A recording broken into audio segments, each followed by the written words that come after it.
Miss হবে না আপনার পছন্দের টিভি শো, দেখুন জি5 অ্যাপে একদম ফ্রি।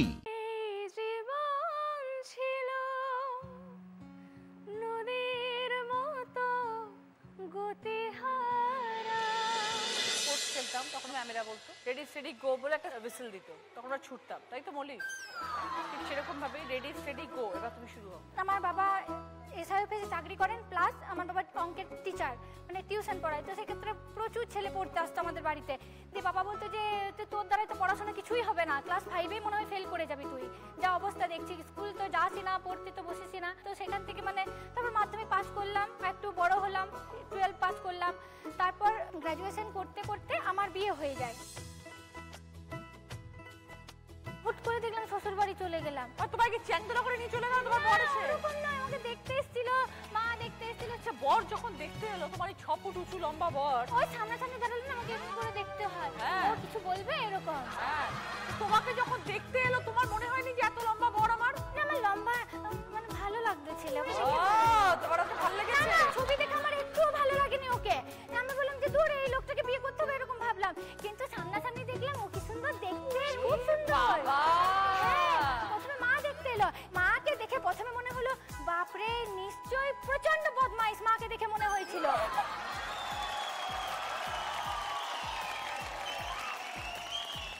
তারপর যখন মিশলাম তখন এত কাছের হয়ে গেল, তখন আর কাউকে চিনি না, শুধু মাকেই চিনি, এরকম ব্যাপার। মাকে দেখে মনে হলো যে তাহলে ওইখানেই বিয়েটা হলে ভালো হয়, মাকে দেখে। তখন বরকে আমি দেখিনি। তারপর যখন বর এলো, মানে ও দেখতে এলো, দিয়ে তখন দেখে ভালো লাগলো। দারুণ হ্যান্ডসাম, খুব সুন্দর।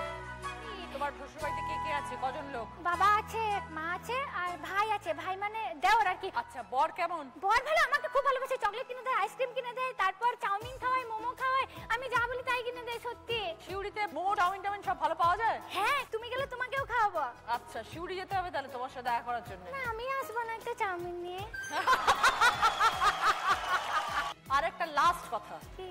তুমি শুরুতে যখন পরিচয় হলো তোমার সাথে, তখন তুমি বললে তুমি খুব শেখেলে। সেগুলো কেন বলছি দিদি, ওই আমি না ওই গুরু ওসব করি না, তারপর নেল এক্সটেনশন ওইসব করি না, এই মেকআপ মনে হয় 5 বছর পর করেছি। ওই বিয়ের পরে আজকে? বিয়ের পর আজকে। ভালো লাগছে না আমাকে দেখতে? ভীষণ সুন্দর লাগছে। কত তোমার ভালোবাসে মা? হ্যাঁ, ভালোবাসে তো, বাবা ভালোবাসে, ভাই বাসে, সবাই আমাকে খুব ভালোবাসে। ভালোবাসে বলেই তো আছি, তাছাড়া কি থাকতে পারতাম? মায়ের কত কলোনি ফ্রেন্ড আছে, মানে ওরা সবাই জানে, জানো যে দিদি নাম্বার 1-এ খেলতে যাবো। সবাই আমাকে বলেছে যে তুমি কবে খেলবে, বলবে আমাদেরকে, আমরা সবাই দেখবো। ওরা ভীষণ এক্সাইটেড, মানে যে আজকে শিউড়ি সবাই জেনে গেছে হ্যাঁ। যে মৌলি সেন এখানে খেলতে এসেছে। হ্যাঁ, ওরাও খুব ভালোবাসে, ও কাকিমাগুলো আমাকে কি ভালোবাসে। অর্পিতা সে প্রফেশনাল সিঙ্গার, সেখান থেকে হয়ে গেলে মেকআপ আর্টিস্ট, কেন এই ট্রান্সফরমেশনটা কেন? দিদি, আমি 4 বছর বয়স থেকে ক্লাসিক্যাল সিঙ্গার ছিলাম। আমার বাবা এই অর্কেস্ট্রার প্রফেশনে ছিল, বাবা নাল বাজাতো, ঢোল যেটাকে বলে আর কি। বাবাও ছেড়ে দিয়েছে, বাবা এখন বিজনেসম্যান। প্রোগ্রাম যখন করতাম বিয়ের পর, তখন সাফল ফাউন্ডেশন বলে একটা ফাউন্ডেশন ছিল, যেখানে মেয়েদেরকে ফ্রিতে মেকআপের ট্রেনিং করাতো। সেইখানে আমাকে বললো যে তুই শেখাবি। আমি তো শিখিনি, তো আমার একটা নলেজ ছিল, মানে একটু যেহেতু স্টেজ শো করতাম একটা মেকআপের দিক থেকে, ফ্যাশনের দিক থেকে, তো বললো যে কর না। তো আমি ঢুকলাম, সেখানে 2টো আমার ব্যাচ ছিল, তো সেখানে ক্লাস করাই, বেশ যেতে থাকলো, প্রোগ্রাম করছি। তারপর হলো লকডাউন, তখন স্টেজ সিঙ্গারদের জন্য একটা ভীষণ মানে একটা ধামা চাপা পড়ে গেল গান বাজনাটা। তো বসে ভাল লাগছিল না, কোথাও গিয়ে হয় না একটা মেয়েরা যদি একবার ইনকাম করতে শুরু করে, সেটা মনে হয় যে হাতটা কোথাও গিয়ে ফাঁকা লাগছে। তারপর আমার এক স্টুডেন্ট যা এসছে, প্রথম স্টুডেন্ট অর্পিতা, রচনা, ওরা ওই সাফল ফাউন্ডেশনে ছিল। ও আমাকে ফোন করে বললো, দিদি আমাকে শেখাবে? আমি নিজেই কিছু জানি না, তোকে আমি কি শেখাবো? না, তুমি যেটা করছো তুমি সেটাই শেখাও, তুমি সেটাই আমি শিখতে আসবো। তো ওই শুরু হলো শেখানো। তো ও ছিল আমার 1 নম্বর ব্যাচ। 2 নম্বর ব্যাচে ছিল রচনা, তাদেরকেও এনেছি। আজকে 13 নম্বর ব্যাচে এসেছি। তারপরে ও আমাকে পরিচয় করালো, দিদি এখন না সবাই শ্যুট করছে, তো তুমিও শ্যুট করো না। তো তখন আমি শ্যুট করা শুরু করি। আজকে সোশ্যাল মিডিয়ায় আমার 27K ফলোয়ার্স। আমি বাড়িতে গিয়ে ব্রাইডাল মেকআপ করতে যেতাম বা পার্টি মেকআপের জন্য যেতাম, আজকে আমি হোম সার্ভিস নিতে পারি না। আমার স্টুডিওতে আসে, লাস্ট আমি একসঙ্গে 6টা ব্রাইডকে সাজিয়েছি। তোমার এখন কি নিজস্ব পার্লারের মধ্যে নিজের একাডেমি হয়ে গেছে, অর্পিতাস মেকওভার নামে একাডেমি হয়ে গেছে দুর্গাপুরের। যারা সাজতে আসে তোমার ওখানেই আসে? আমার এখানেই আসে। আর একটা জিনিস আমি শেয়ার করতে চাই দিদি, আমার ছোটবেলা থেকে একটা খুব ইচ্ছা ছিল যে মেয়েদের শ্বশুর বাড়ি হয়, মেয়েদের বাপের বাড়ি হয়, মেয়েদের ছেলের বাড়ি হয়, নিজের বাড়ি বলে কিছু হয় না। তো তো দিদি আমি নিজের ফ্ল্যাট কিনেছি, তো এটা আমার কাছে একটা বিশাল বড় পাওনা। শুনছি ছোটবেলা থেকেই তার মানে গানের চর্চা হয়েছে। হ্যাঁ, সাংসারিক চাপ হোক বা নানান রকম কারণে কখনো হয়েছে, আবার কখনো বন্ধ হয়েছে, মানে এই শুরু হওয়া আর বন্ধ হওয়া এগুলো চলে এসেছে। তার মাঝে পড়াশোনার পর আমার এক্স হাজব্যান্ডের সাথে আমার প্রেম, তারপর তার সাথে বিয়ে, তারপর সন্তান আসে। তো সন্তান যখন 3 বছর, তখন আমার হাজব্যান্ড আমাদেরকে ছেড়ে চলে যান। হেপাটাইটিস বিতে উনি আক্রান্ত ছিলেন। তারপর আমি শ্বশুরবাড়িতেই থাকছিলাম। 1 বছর পর আমার বাবা আমাদেরকে ছেড়ে চলে যান। বাবা মানে তোমার বাবা? আমার বাবা। হ্যাঁ। আমার যেহেতু মা বাবার আমি একমাত্র সন্তান, তো আমি আমার মায়ের কাছে এসে আমার মেয়েকে নিয়ে চলে আসি। এই 1 বছরের মাঝে আমার লাইফে হয় না, আমরা শুনেছি ছোটবেলায় এঞ্জেল, কিন্তু আমার লাইফে সত্যি এক এঞ্জেল আসে, আমার সাথে এসেছেন উনি। এখন আমার ওনার সাথে বিয়ে হয়েছে, 1 মাস হলো। দিদির বাড়িতে অকেশনে এসেছিলাম, সেখান থেকে ওর সাথে আমার পরিচয় হয়। আমাকে দেখার পর আমার দিদিকে জিজ্ঞেস করে যে এরা কে।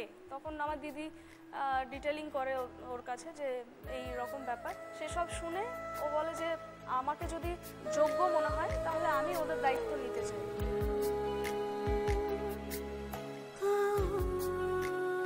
তারপর থেকে ওই ইন্সপিরেশন আমার।